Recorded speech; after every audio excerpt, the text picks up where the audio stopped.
Tuesday, September 18th, 2024. A large part of Costello was anxious to really see what Missouri had to offer. It wasn't the normal anxiety he was accustomed to, though. This was monorail at Disneyland anxious, the kind that has a happy ending. The problem was he also sunk his teeth into the idea of dedicating his extroverted self to these mysterious rivers at the border of Kentucky. Doing due diligence was an understatement. He would have needed a tour guide to help keep his pace through Missouri while diving into the culture. He chose to keep his nose to the grindstone and get to the rivers on schedule. Each day was a shortened cycling day, so stockpiling on energy was going to help him in the long run. He also wasn't ejecting himself from seeing the sights. It would just be after he passed through Missouri. This would also give him a chance to reinvigorate his conversations with Avery and Candace. Costello was easily swept away from these types of relationships when they weren't right in his face. It's not necessarily a bad trait. It's just one he wishes he could figure out how to leave somewhere in the Ozarks. Mountain Grove came right on time. Another arrival as expected and plenty of fuel to start a strategic reserve. Even with the climb of the elevation, Costello settled in, all hands on deck, ready to spend some time chatting with Avery. Little did he know he was about to wind up on a call with both her and his mom. Not to mention they become besties and were wine drunk. Candace found it appropriate to answer Avery's phone when Costello FaceTimed. Fortunately, he was in a zone where his defenses were down from focusing on cycling. There was no urge to be angry with anyone. Costello handled the greeting with grace. He asked Candace how long Avery had been visiting her in Ojai. Candace let it all loose and flung the phone around Avery's balcony, showing off the Los Angeles streets Costello had grown to know and love. You could almost visualize his meter bouncing from side to side. Why was Candace in Los Angeles after all these years? He'd lived there and she never visited once. Parents are such bizarre creatures. They find ways to pick the scabs you've covered. He again found a way to finesse the conversation by asking her if she was finally enjoying the city he became part of after she peeled him away from New Hampshire as a child and transplanted him there. She was just buzzed enough to pick up on the cues and hand the phone back to Avery. Avery came into frame with new hair and a piercing. Costello was taken aback by her appearance. He'd clearly found her attractive, but she found a way to captivate him as her audience. His pause gave it away, and Avery smirked devilishly while taking hold of the conversation, like a captain taking the helm at the side of a squall. "How's your dosing going?" Avery asked. Costello saddled that question and took it as a chance to keep everyone at peace so he could continue to manifest his tour as it was developing.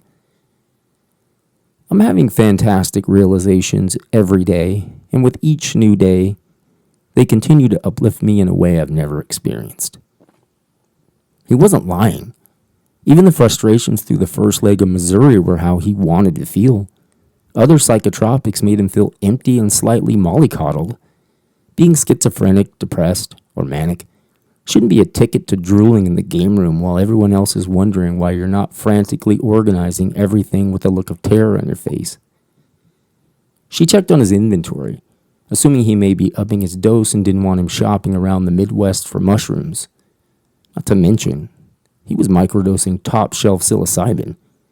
No idea what a mountain man from West Virginia would have in store for Costello if he needed to restock his meds prior to Maine.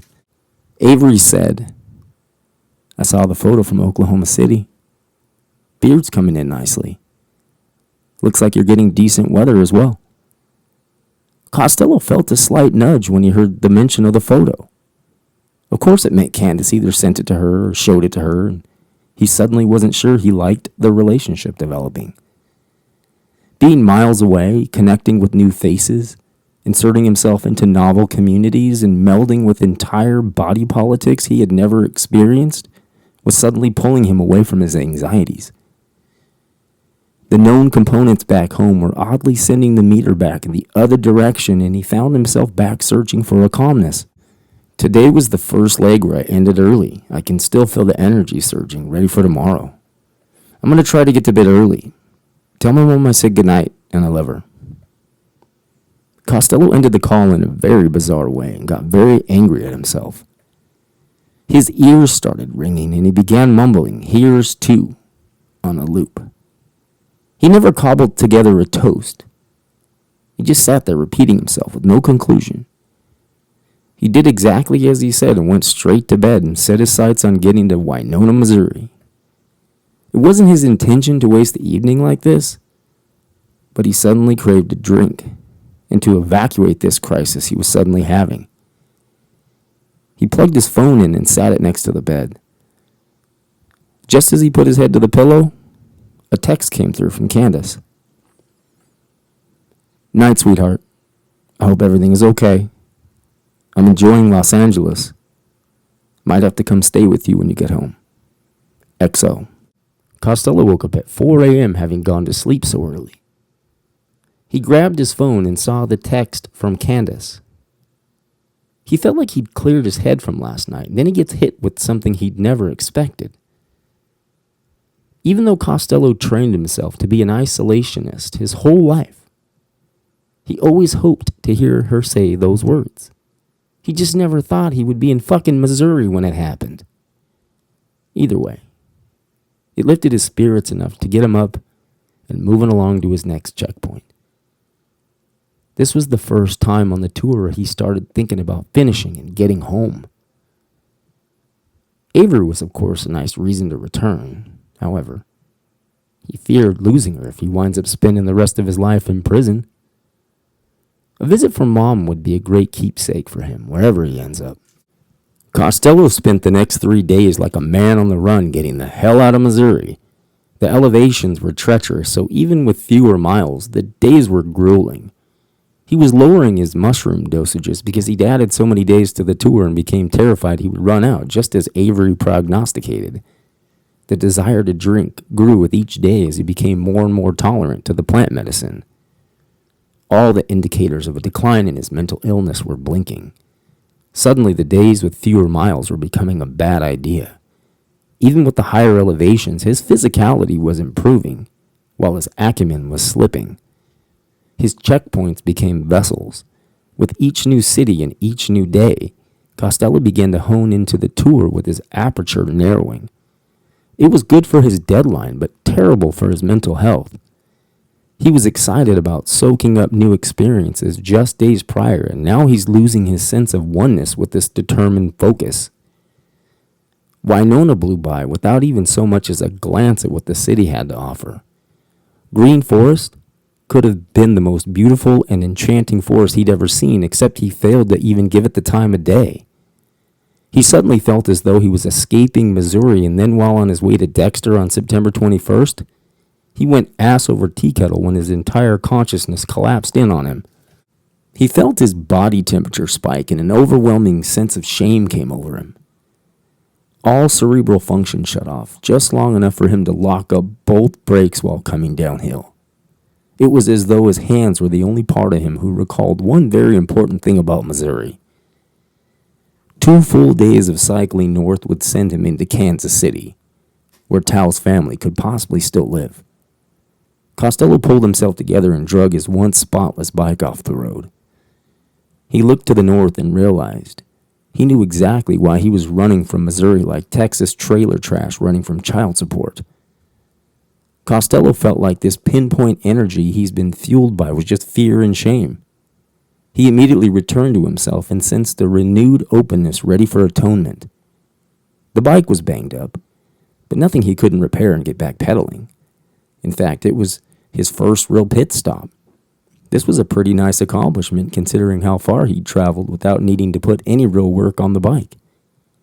The beauty of this pit stop was he would have time to think about how to handle his conscious dilemma with the Miramontes family. Shooting up to Kansas City is a bigger deal than just the 2 days of cycling there. It shifts his entire itinerary, and he doesn't even know if, in fact, they still lived there. He realized just his acknowledgement of remembering Tal and his family was noble in a sense. He felt like shit thinking about how he was acting like a kid who broke his dad's best bottle of liquor and then avoided him in hopes he wouldn't notice. Costello thought he'd moved on from that juvenile trait, but sadly, his subconscious still had it in him. All part of the human evolution. While he was replacing his rear wheel, he felt something running down his forehead a little heavier than sweat. Turned out in all the commotion of the crash, he didn't notice he opened himself up right above his right eyebrow. A couple chunks of gravel were holding in the blood while it started to coagulate. After he finished tending to his bike, he took to fixing himself. He pulled the gravel out and the blood got to flowing like the falls at the Great Northern. Now wasn't the time to make an ER visit. He'd planned in one hospital stop, but only if it was absolutely necessary. He filled the gash with hydrogen peroxide and a butterfly closure. Figured it'll be fine so long as he can stop the blood flow. He decided to pay his respects to the Miramontes family on his own and keep the tour moving. It bruised his altruistic self, but he knew he may as well throw his bike and gear in the trash if he planned on surprising them with his bizarre story. He'll do the right thing in due time. It was time to find some shelter and make Friday his evacuation from Missouri.